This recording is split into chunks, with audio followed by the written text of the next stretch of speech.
Hello दोस्तों, हम इस पुस्तक से हिंदी के वस्तुनिष्ठ प्रश्नों का अभ्यास कर रहे हैं, जिसमें हम हिंदी साहित्य के इतिहास संबंधी और आदिकाल संबंधी सारे प्रश्नों का अभ्यास कर चुके हैं। और इस समय हम अभ्यास कर रहे हैं भक्ति काल के प्रश्नों का, जिसमें हम बहुत से प्रश्न ऐसे हैं जिनका अभ्यास कर चुके हैं।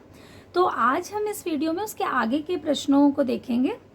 इसके पहले एक बात कि कुछ लोग हैं जो बोल रहे हैं कि उन्हें पुस्तक सही से दिखाई नहीं दे रही है या स्पष्ट दिखाई नहीं दे रहा है, तो प्रयास करेंगे और अच्छा करने की, जिससे आप लोगों को स्पष्ट दिखाई दे। लेकिन कुछ चीज़ों का ध्यान आप लोग रखिए, जैसे आप वीडियो की क्वालिटी को बढ़ा सकते हैं और वीडियो को फुल स्क्रीन पे करके देखिए, तो आपको बिल्कुल स्पष्ट दिखाई देगा। मैंने देखा था। अगर फिर भी आपको कोई समस्या हो रही है और किसी वीडियो में आपको क्लियर नहीं दिखाई दे रहा है, तो आप अगर सिर्फ इसे ध्यान से सुन लीजिए तो भी आपका अभ्यास बहुत अच्छे से हो जाएगा, क्योंकि ये पुस्तक मात्र अभ्यास के लिए है। या हम लोग जो कर रहे हैं वो सिर्फ अभ्यास है, पढ़ाई तो हो चुकी है, ये अभ्यास का समय है। तो अगर आप इसे ध्यान से सुनते भी रहेंगे, अगर किसी वीडियो में समस्या हो रही है, तो आपके जो भी आपने पढ़ा है वो सारी चीज़ें आपके दिमाग में फिर से आएंगी और आपका अभ्यास बहुत बेहतर हो जाएगा। तो उसके लिए आप चिंता मत करिए, बाकी हम और अच्छा करने की प्रयास करेंगे जिससे आपको बिल्कुल सही दिखाई दे। तो अब हम आगे चलते हैं, जहाँ तक प्रश्न हो गए थे उसके आगे अगला प्रश्न है कि मन मेरा सुई तन मेरा धागा काव्य पंक्ति किस संत कवि की है? कबीर की है, नानक की है, नामदेव की है या दादू दयाल की है? तो मन मेरा सुई तन मेरा धागा हम चर्चा कर चुके हैं कि ये नामदेव की बहुत प्रसिद्ध पंक्ति है, जिसमें इनके गुरु विसोवा खेचर का नाम भी आता है, क्योंकि पूरी पंक्ति है मन मेरा सुई तन मेरा धागा खेचर जी के चरण में नामा सिंपी लागा। तो इसमें उनके जो विसोवा खेचर उनके गुरु थे उनका नाम आता है, इसलिए ये पंक्ति जो है वो नामदेव की है। और नामदेव महाराष्ट्र के संत हैं। महाराष्ट्र में दो प्रसिद्ध संप्रदाय हुए, महानुभाव और वारकरी संप्रदाय से संबंधित है नामदेव।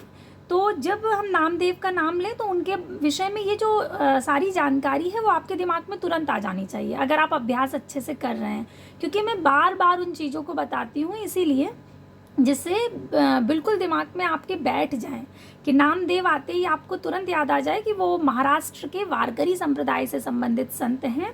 और महाराष्ट्र में दो प्रमुख संप्रदाय हुए, एक महानुभाव और दूसरा वारकरी।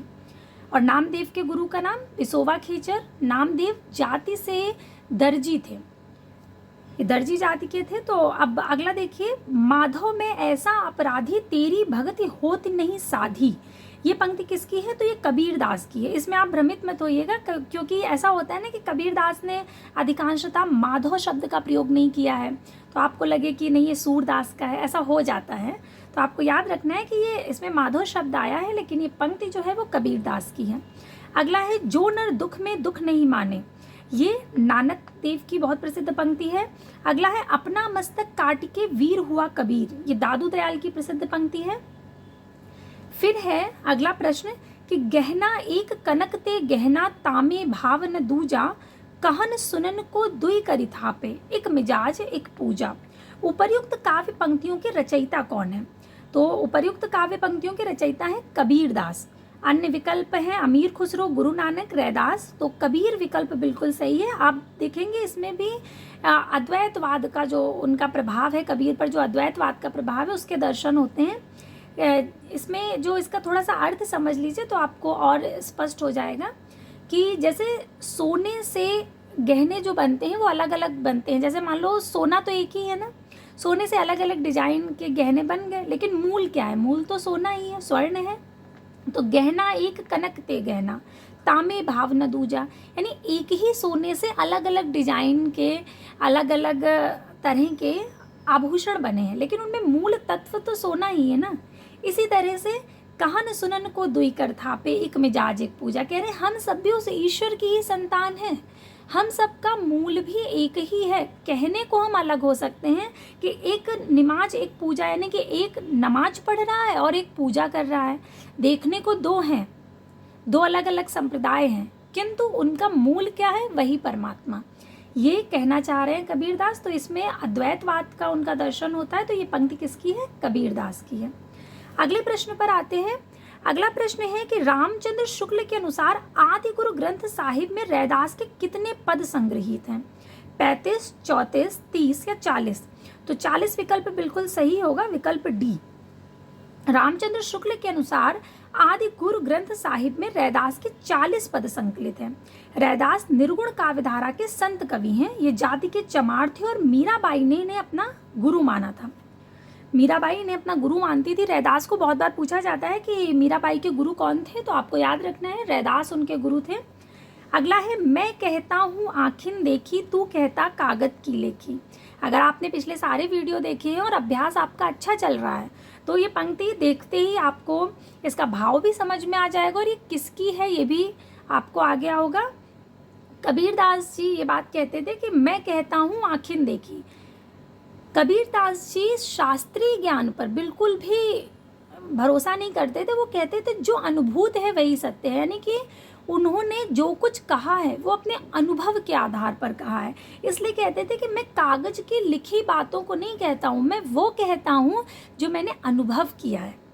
तो इस काव्य पंक्ति का आशय पूछा गया है। तो जब आपको काव्य की जो पंक्ति है उसका अर्थ पता है तो आशय आप निकाल ही लेंगे।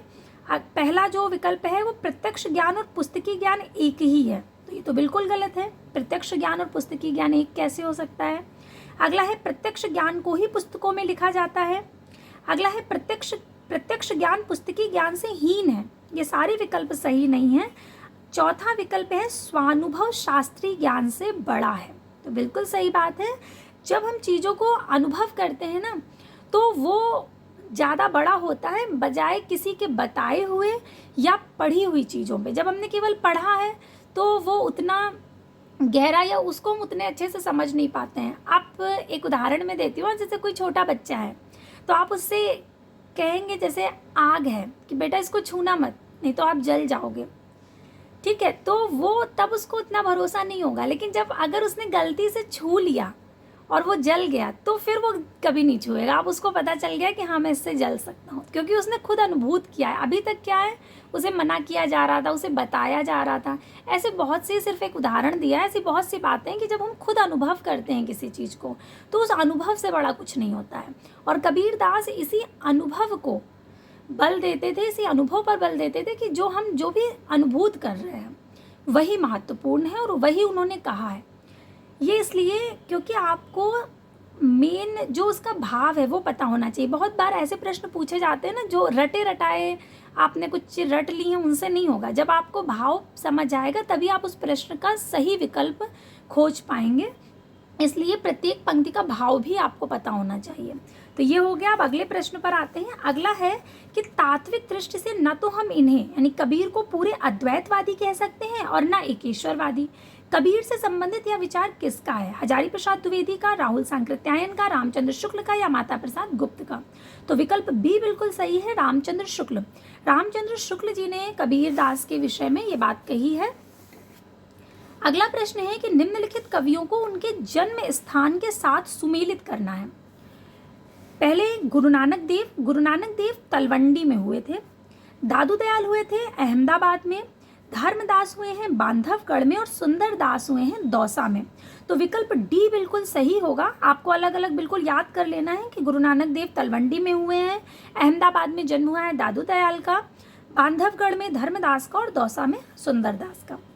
अगला प्रश्न है, तननाम बुननाम तज्जियो कबीर, राम नाम लिख लियो शरीर, मुसी मुसी रोवे कबीर की माई, ए बारिक कैसे जीवही खुदाई। उक्त काव्य पंक्तियों में प्रयुक्त मुसी मुसी का भावार्थ क्या है। मुसी मुसी कर रोना आपने शायद सुना हो कि जब हम बहुत सिसक कर, दब कर, छुप कर रो रहे हैं धीरे धीरे, तो उसे कहते हैं मुसी मुसी रोना। तो उसी में एक ये पूरे पद से शब्द लिया गया है मुसी मुसी और उसका अर्थ पूछा गया है और 4 विकल्प दिए गए हैं। पहला है मन ही मन रोना, बिल्कुल सही है। सिसक कर रोना, ये भी सही है, यानी कि पहला और दूसरा सही है। तीसरा है दहाड़ मार कर रोना, तो बिल्कुल गलत है। मुसी मुसी रोने का अर्थ दहाड़ मार कर रोना बिल्कुल नहीं हो सकता। अगला है किसी का गुण कथन करते हुए रोना, तो ये भी गलत है। यानी कि विकल्प ए और विकल्प पहला और विकल्प जो दूसरा है वो सही है, तो इसमें विकल्प सी सही होगा, क्योंकि पहला और दूसरा इसमें सही बताया गया है। यानी कि मुसी मुसी का अर्थ है मन ही मन रोना और सिसक सिसक कर रोना। अगला है माई न होती बाप न होते कर्म न होता काया, हम नहीं होते तुम नहीं होते कौन कहाँ ते आया, चंद न होता सूर न होता पानी पवन मिलाया, शास्त्र न होता वेद न होता कर्म कहाँ ते आया। उपर्युक्त काव्य पंक्तियाँ किस की हैं, तो उपर्युक्त काव्य पंक्तियाँ हैं नामदेव की। नामदेव की बहुत प्रसिद्ध पंक्तियाँ हैं। इसके अतिरिक्त विकल्प में कबीर, रैदास और मलूकदास दिए हैं, लेकिन विकल्प बी बिल्कुल सही है, ये पंक्तियाँ नामदेव की हैं। माधव में ऐसा अपराधी तेरी भगत होत नहीं साधी, अभी हमने पढ़ा था कि ये पंक्ति किसकी है, कबीरदास की है। अगला है जब हम होते तब तू नाही अब तू है मैं नाही, रैदास की पंक्ति है। मलूकदास की नाम हमारा खाक है हम खाकी बंदे, खाक ही ते पैदा किए अति गाफिल गंदे, ये मलूकदास की प्रसिद्ध पंक्ति है। अगला है संत साधना का साहित्यिक रूप प्रारंभ हुआ है, यानी संत साधना का साहित्यिक रूप किस स्थान से प्रारंभ हुआ माना जाता है, काशी से, प्रयाग से, पंढरपुर से या उज्जैन से, तो पंढरपुर विकल्प सी बिल्कुल सही है। अगला है कबीर के गुरु का नाम क्या है, तो कबीर के गुरु का नाम रामानंद है। इसके अतिरिक्त विकल्प है रैदास, रविदास या रामानंद सागर, तो विकल्प डी रामानंद बिल्कुल सही है। कबीरदास की जो रचनाएं थी उनका संग्रह बीजक नाम से उनके शिष्य धर्मदास ने 1464 ईस्वी में किया था, जिसके 3 भाग थे, साखी, सबद और रमैनी। इसके अतिरिक्त ये जो रामानंद उनके गुरु हैं, ये कबीर के हिंदुओं द्वारा माने गए गुरु हैं। मुस्लिम जो है इनके गुरुओं को, इनके गुरु का नाम शेख तकी मानते हैं, ये आपको याद रखना है। अगला है सदुक्कड़ी भाषा से आशय क्या है, जिसमें कटुक्तियों का प्रयोग हो, नहीं गलत है। जिसमें अक्खड़पन की झलक हो, ये भी गलत है। जिसमें अनेक प्रांतीय भाषाओं, बोलियों, शब्दों का मिश्रण हो, उसे सदुक्कड़ी कहा जाता है। जिसमें साधु संतों की गुप्त बातों के संकेतांक हो, ये भी गलत है, यानी विकल्प सी। सदुक्कड़ी का तात्पर्य आप समझ लीजिए, जिसमें बहुत सारी भाषाओं या बोलियों का मिश्रण हो, तभी तो कबीर की भाषा को वो श्याम सुंदर दास जी ने पंचमेल खिचड़ी कहा है, क्योंकि उसमें बहुत सारे बोली और भाषाओं के शब्द मिल जाते हैं, इसलिए उन्होंने कहा है सदुक्कड़ी भाषा। और श्याम सुंदर दास ने पंचमेल खिचड़ी कहा और शुक्ल जी ने कबीर की भाषा को सदुक्कड़ी कहा है। तो सदुक्कड़ी का मतलब आप समझ गए, जिस भाषा में बहुत सारी बोली और भाषाओं के शब्द मिल जाएं वो सदुक्कड़ी है। और सदुक्कड़ी कहा किसने है, तो रामचंद्र शुक्ल ने कहा है। वहीं कबीर की भाषा को पंचमेल खिचड़ी का किसने कहा है, तो श्याम सुंदर दास ने कहा है। ये हमने इस तरह से याद किया था, अगर आपने देखा हो कि पंचमेल खिचड़ी, अगर एक जगह 5 मेल की खिचड़ी को सजा दिया जाए तो बहुत सुंदर लगेगी ना, तो इसी तरह से हमने याद किया था कि जब पंचमेल खिचड़ी आएगी तो सुंदर आएगा, क्योंकि पंचमेल खिचड़ी कैसी लग रही है, सुंदर। तो पंचमेल खिचड़ी किसने कहा है, श्याम सुंदर दास ने कहा है कबीर की भाषा को। और कबीर को वाणी का डिक्टेटर किसने कहा है, तो हजारी प्रसाद द्विवेदी ने कहा है। और कबीर नाम की उनकी पुस्तक भी है हजारी प्रसाद द्विवेदी की। अगला प्रश्न है अंखड़िया झाई पड़ी पंथ निहारी निहारी, जी बढ़िया छाला पड़ा राम पुकारी पुकारी। पंक्ति का संबंध निम्न में से किससे है। अब ये जो अंखड़ियाँ झाई पड़ी पंथ निहार निहार, जी बढ़िया छाला पड़ा राम पुकार पुकार, अगर आपने पिछले वीडियो में अभ्यास किया होगा तो इसका अर्थ भी समझाया था। और एक कबीरदास की पंक्ति है। अब कबीरदास की पंक्ति है, इसमें आत्मा और परमात्मा की विरह वेदना है। वो कह रहे हैं कि जो जीवात्मा है वो ईश्वर का जो राह देखते देखते वो थक चुकी है, उसके जीभ में छाले पड़ गए हैं राम पुकारते पुकारते। तो कबीर की पंक्ति है। और कबीर पर अद्वैतवाद का प्रभाव है, वो निर्गुण संत कवि हैं। और इसमें विकल्प जो दिए गए हैं वो है वैष्णव, बौद्ध, सूफी और ईसाई, यानी कि इसमें से कोई भी विकल्प सही नहीं है, ये गलत है, गलत छप गया है। तो आपको याद रखना है कि कबीर संत हैं, उन पे अद्वैतवाद का प्रभाव है और वो निर्गुण हैं, तो इसमें से कोई भी विकल्प सही नहीं होगा। अगला है रैदास किसके गुरु थे, मलूकदास के, लालदास के, हरिदास के या मीराबाई के। तो रैदास मीराबाई के गुरु थे। रैदास की बहुत प्रसिद्ध पंक्ति प्रभु जी तुम चंदन हम पानी, जाकी अंग अंग बास समानी। इसके अतिरिक्त रैदास के 40 पद गुरु ग्रंथ साहिब में संकलित हैं। आपको याद रखना है कि रैदास के कितने पद संकलित हैं, तो 40। मलूक दास के गुरु का नाम आपको याद रखना है पुरुषोत्तम है। हरिदास के गुरु का नाम है प्रागदास। वहीं लाल दास के गुरु का नाम है गदन चिश्ती और मीराबाई के गुरु का नाम है रैदास। अब जो अगला है प्रश्न वो है अंगबधू की रचना है, यानी अंगबधू किसकी रचना है? तो अंगबधू दादू दयाल की रचना है, लेकिन इसको संग्रहित किया गया है। किसके द्वारा संग्रहित किया गया है? तो ये इनके गुरु, इनके जो दादू दयाल के शिष्य थे उनके द्वारा, रज्जब उनका नाम था, रज्जब इनके शिष्य का, दादू दयाल के, उन्होंने अंगबधू शीर्षक से इनकी रचनाओं का संग्रह किया था। इसके पहले हरडेवाणी नाम से इनके दो शिष्य थे दादू दयाल के, संत दास और जगन्नाथ दास। उन्होंने इनकी जो रचनाएं थी उन्हें हरडेवाणी शीर्षक से प्रकाशित किया था। उसके बाद रज्जब ने अंगबधू शीर्षक से इनकी रचनाओं को प्रकाशित किया था। तो विकल्प डी बिल्कुल सही होगा, अंगबधू दादू दयाल की है। दादू दयाल का जो संप्रदाय है उसे ब्रह्म संप्रदाय या परब्रह्म संप्रदाय के नाम से भी जाना जाता है। बहुत बार प्रश्न इस तरह से आता है कि किसके संप्रदाय को ब्रह्म संप्रदाय या परब्रह्म संप्रदाय के नाम से जाना जाता है। तो आपको याद रखना है कि दादू दयाल के जो दादू दयाल का संप्रदाय है उसे ब्रह्म संप्रदाय या परब्रह्म संप्रदाय के नाम से जाना जाता है। और अब जो अगला है कि निर्गुणिया संतों की काव्य सर्जना सर्वाधिक आधारित दिखती है, यानी कि जो निर्गुण संत हैं उनकी रचना किस पर आधारित दिखती है? आदिकालीन लोक कथाओं पर, नाथों की रचनाओं पर, दक्षिण भारत के वीर शैवों की भक्ति भावना पर, सूफियों की यौगिक साधना पर, किस पर है? तो आप देखेंगे कि संतों पर नाथों का प्रभाव बहुत आपको दिखेगा। अब संत में जो कबीरदास आप पढ़ते हैं तो कबीरदास में आपको हठ योग दिखाई देगा। एक अचंभा देखा रे माई आपने पढ़ा था पिछली बार, पिछले या इसके पहले वाले वीडियो में।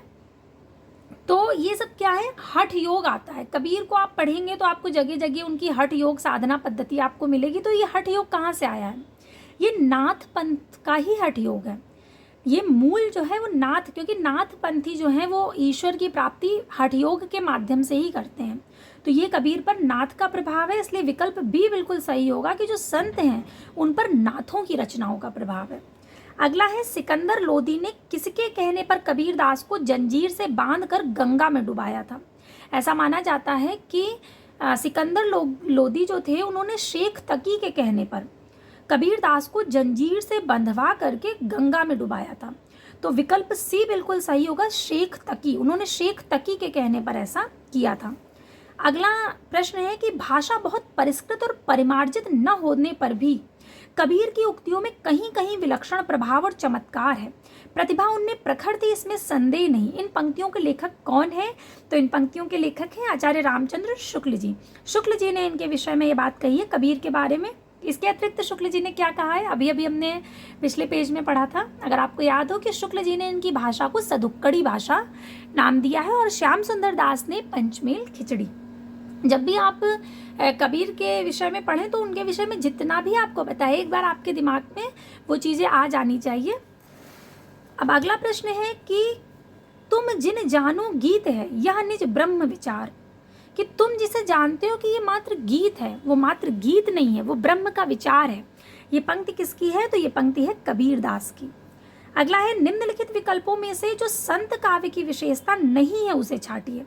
अब बार बार देखिए, मैं आपको संत काव्य की विशेषता शुरू से बताती आई हूँ, जब से ये संत काव्य के जो प्रश्न का अभ्यास है वो हम लोग कर रहे हैं। तो ये आप बहुत आसानी से इसे खोज लेंगे, क्योंकि पहला है बाह्याडंबरों का खंडन। विशेषता नहीं पूछा गया है। बार बार कहती हूँ कि प्रश्न आपको ध्यान से पढ़ना है। बहुत बार होता है कि हम प्रश्न सही से नहीं पढ़ते हैं और आता हुआ प्रश्न गलत करके चले आते हैं। तो अभी हमने देखा कि संत काव्य की विशेषता जो नहीं है उसे छांटना है। तो बाह्याडंबरों का खंडन तो संत काव्य में बार बार किया गया है। गुरु का महत्व भी प्रतिपादित किया गया है। जाति पाति का विरोध भी किया गया है। सगुण ईश्वर की उपासना नहीं करी है संतों ने, क्योंकि वो निर्गुण, क्योंकि संत काव्य है वो निर्गुण की ही तो एक शाखा है, इसलिए सगुण ईश्वर की उपासना विकल्प सही होगा, क्योंकि ये संत काव्य की विशेषता नहीं है। अगला है कबीर किस शासक के समकालीन थे? तो कबीर जो थे वो सिकंदर लोदी के समकालीन थे, इसलिए विकल्प सी बिल्कुल सही होगा। अगला है निम्नलिखित में से कौन रामानंद की शिष्य परंपरा में नहीं है? विकल्प दिए गए हैं कबीर, मलूक दास, नरहरि दास और रैदास। तो मलूक दास विकल्प बिल्कुल सही होगा। अभी हमने पढ़ा था कि मलूक दास के गुरु का क्या नाम है? पुरुषोत्तम दास। तो ये रामानंद की शिष्य परंपरा में तो आएंगे नहीं। अगर आपको याद रहेगा कि मलूक दास के गुरु का नाम पुरुषोत्तम दास है तो आप तुरंत पहचान जाएंगे। इसके अतिरिक्त रामानंद के 12 शिष्यों के नाम आते हैं। उन 12 शिष्यों के नाम जो दिए गए हैं वो 12 शिष्यों के नाम है अनंतानंद, सुखानंद, सुरसुरानंद, नरहर्यानंद, भावानंद, पीपा, कबीरदास, सेन, धन्ना, रैदास, पद्मावती और सुरसरी।